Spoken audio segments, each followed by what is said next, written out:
Do you want to know why token unlocks have such a huge impact on token price? Traders who have focused on token unlocks have made huge profits. And in this video, we'll cover what affects token unlock using real-life examples. So by the end, you'll know how to analyze projects and their unlocking schedules, which means you can recognize when a chart is more likely to do this or this.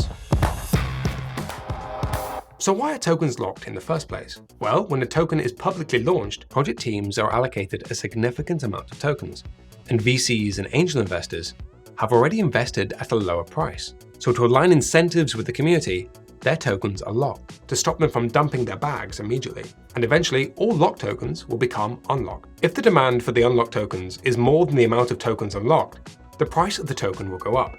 And if there are more unlocked tokens than demand, the price of the token will go down. There are 4 factors that affect token unlocks: the size of the unlock, the liquidity, perpetual futures, and tokenomics. Number 1, the size of the token unlock. If the amount of tokens getting unlocked are large compared to the circulating supply, there's going to be more sell pressure. Story time. On October the 15th, 2021, Flow started the day worth $18 per token and a circulating supply of nearly 70 million tokens. During the day, 300 million Flow tokens were unlocked, meaning $5 billion of sell pressure. The token dropped to $9. As investors were still up 100x on their investment, they could just keep selling. Number 2, liquidity. So firstly, we have the OTC market. If the team or investors want to sell their locked tokens, they can, OTC. If there's been an active OTC market, the price of the locked tokens will be closer to the public price, so investors are sitting on less profit. And the investors buying locked OTC tokens are likely to have more conviction in the project, as they're taking on more risk. This together means tokens are less likely to be immediately sold after they unlock.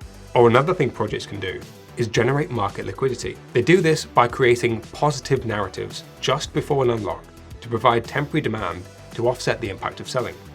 These are called liquidity generation events. These sound complex, but are actually very common.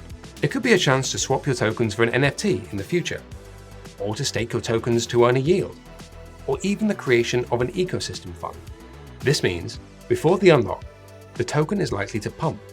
This gives investors and the team exit liquidity so they can sell their tokens. Number 3 is perpetual futures. Now, perps are interesting because private investors can use them to hedge their locked tokens, secondary buyers can hedge their exposure before an unlock, and traders can short a token hoping for a market dump after the unlock. So basically, if a perp is available, the market can better price in the sell pressure from an unlock. Let me give you an example. In September 2022, over $100 million of Apecoin was due to be unlocked. Apecoin had already gone down 26% in September and 9% in the 24 hours before the unlock. But the day of the unlock, the price jumped 40%. How? Well, imagine if investors had partially hedged their locked tokens by shorting Ape. They'd then unwind their shorts as they received their unlocked tokens, meaning less downward pressure on price. Those following the downtrend would then be forced to close their shorts, which would allow price to rebound like it did. Finally, we have number 4, tokenomics. Now, tokenomics is a really broad topic, but generally it refers to token distribution, the token's utility, the amount of locked tokens, and the token's emission schedule. If there's a project with a lot of locked tokens and a small circulating supply, it's a low float project, which is why you see projects with a high fully diluted valuation and much smaller market cap.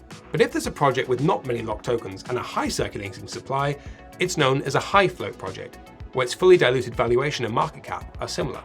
After understanding a project's tokenomics, you can start looking at things like emission-adjusted revenue. Now, emission-adjusted revenue is a metric that can be used to gauge the demand for a token, and token utility can provide that demand.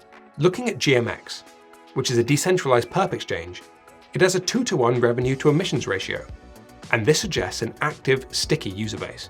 And stakers of GMX also get 30% of the project's revenue, which provides token holders with real token utility. So this is an example of how well-designed tokenomics can provide sustainable demand for a token, which is different to the temporary demand from liquidity generation events we were talking about earlier. So understanding what affects price action during token unlocks means you can do your own research to analyze projects and their unlocking schedules. Token unlock schedules are set in advance, so you can find the unlock amount, dates, and token distribution in a project's documents or their white paper. If you enjoyed this video, give us a like and subscribe, and click the link in the description below to check out the full written research report this video is based on. Our next video will be out soon.